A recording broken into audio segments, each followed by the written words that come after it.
I'm getting a bit tired of this project. Some might say I'm exhausted.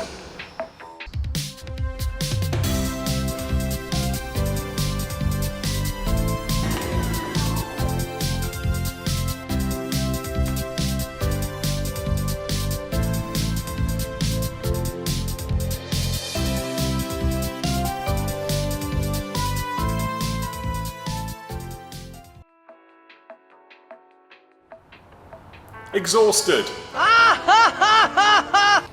And in the background, I've done quite a lot, because I am like the Cursal Massive. Over there in that corner, it's our boy Ginger Joe, yeah, we don't fuck about. Let's find out about that. So yes, today is finally the day that I make exhaust things. But first, as usual, here's what's happened in the background. I've got these lovely red shocks, which are 3 inches in the front and 2 inches in the back. Why 3 inches in the front, you say? Now what you might remember, when I was fitting this engine, I did so without the coils fitted and all of the weight was on the bump stops. And to get the engine to not smash into the diff, I had to use this weird little spacer. Now what I've done in the meantime is replace these bump stops with these bump stops. And they're from an 80 series. And they are about this much longer, which happens to work quite nicely. But how does this tie in with 3-inch shocks? Well, if I've lost an inch of up travel, I may as well take advantage of it by using a 1-inch longer shock. So that's why. Other things I've done include fitting the sway bars, as well as fitting the brake lines. And I think it all looks quite good. And the last thing I've done is fit these absolutely delightful wheels. Look how bloody good they look.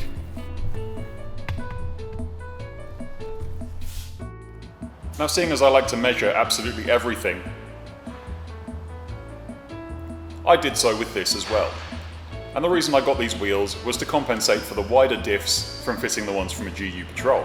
And as it happens, when I asked the masses, it turns out 0 offset wheels with GU Patrol diffs is the thing you're supposed to look for. And in this case, it happened to work out quite nicely. Now these are about a 0 offset. And I've measured from the side of one tyre to the other side, and it's about 185 millimeters. I also did the same thing on the body. From there. Looking at screens is hard. And this measurement was 190 centimeters.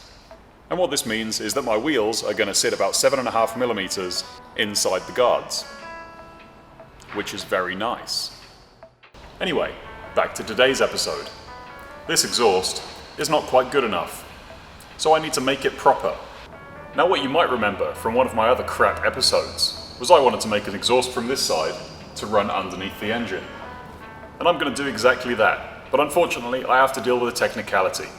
Because when you're getting an engine swap certified, you have to jump through many little hoops to get that little certificate that says that your car's road legal.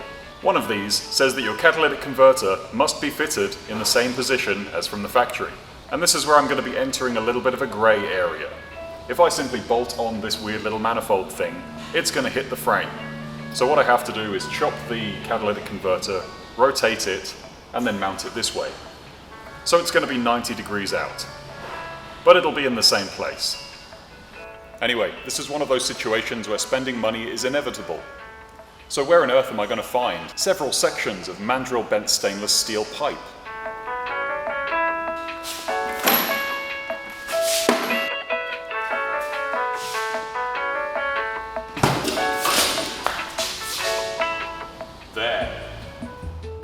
Yep, so I have determined that this little piece of pipe has enough wanky angles to help me do what I'm trying to do. Now in post-production, maybe I'll put quite a lot of effort into this, but here's how this exhaust layout is supposed to be. I have my first catalytic converter here, and then further down I have another catalytic converter, and it's the same on both sides. But as you can see, there's not a great deal of space there. So my plan is to have these catalytic converters in the original positions on both sides.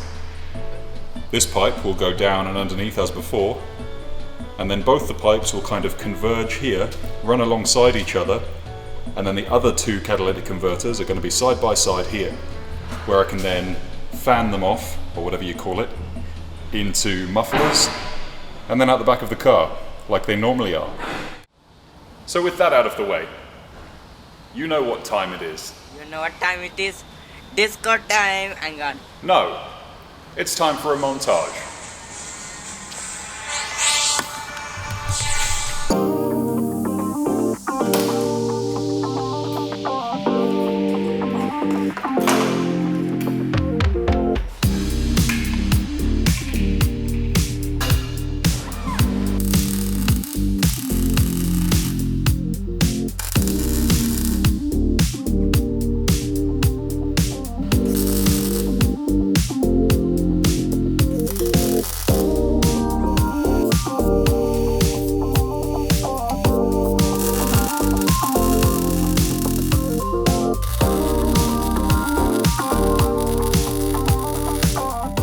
So as far as manifolds go, this is one side kind of done.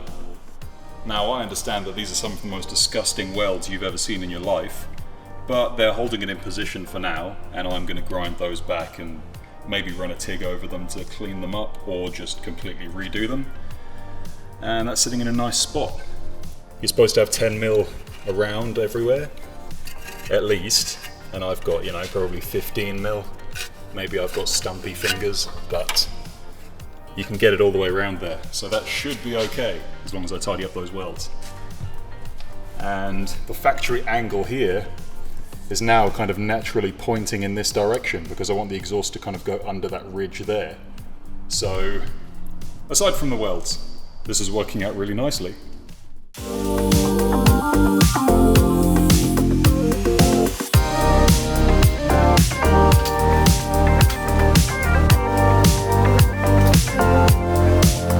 Now in the ideal world, I'd get this car up in the air so I could do the exhaust from underneath like a normal human. But unfortunately, with the engine fitted, it's massively nose heavy, so I can't lift it anymore.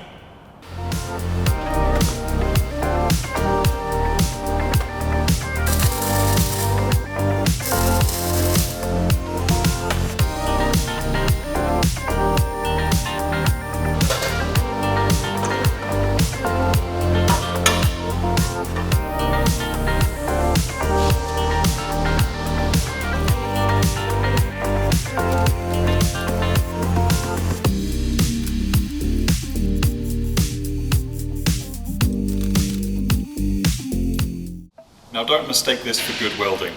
This is Instagram welding, because I've set the amps a bit higher and I've done it in basically tack welds all the way around. And this is just so I don't blow through the material. Now hopefully from here you'll be able to see what I'm planning with the exhaust.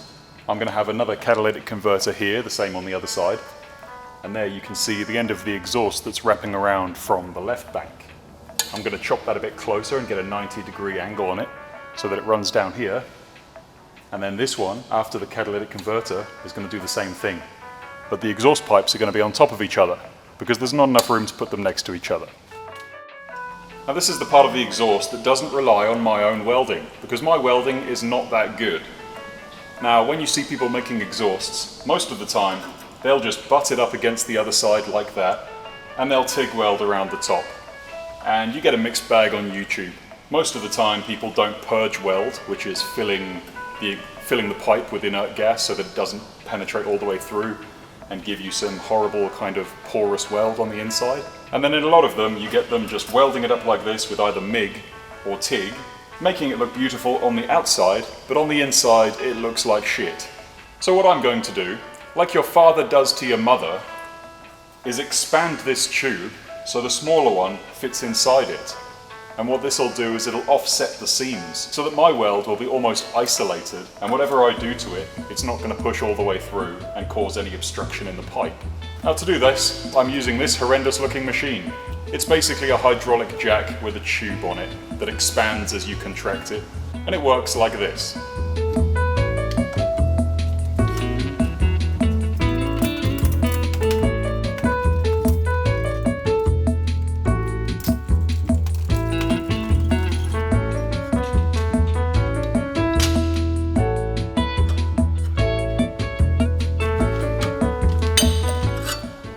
And that's pretty much what you're left with.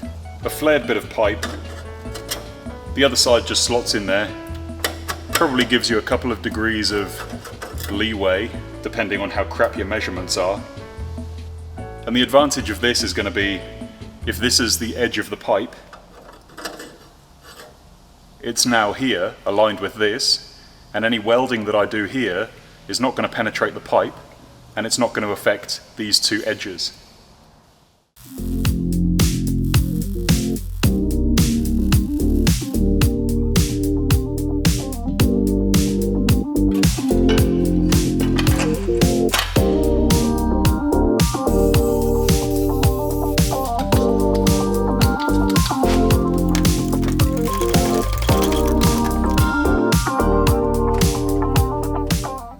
Now this is the part where I say, it's not perfect, but it's not that terrible, so it'll do. For now. Until I realise that it's something I want to tidy up in the very near future, which is very likely to happen. Anyway, that's all I'm prepared to do for today.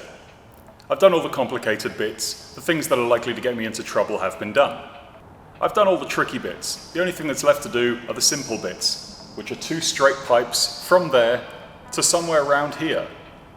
And the only other thing I have to include are these 2 flex joints when the mounts transfer from the engine and gearbox to the chassis. And then I have to have my muffler after that. But I don't have a muffler right now, so that's going to have to wait for the future. But wait, there's a twist. This is one of the last episodes you're going to see about this V10 for a while. Why is that? Well, assuming you're watching this video on the day of release, I'm about there right now. So the next episode you're going to see is something about motorbikes. So, there are a few situations that we have to discuss. Firstly, if the next episode is the last episode on this channel, that means I died somewhere in Australia.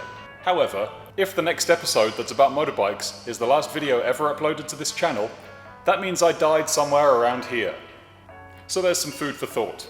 I am actually MAB guy from the past. Quite a few months in fact. I would have gotten away with it if it weren't for you meddling kids. Anyway, press that button to learn more about this. And in the worst case, subscribe to my obituaries.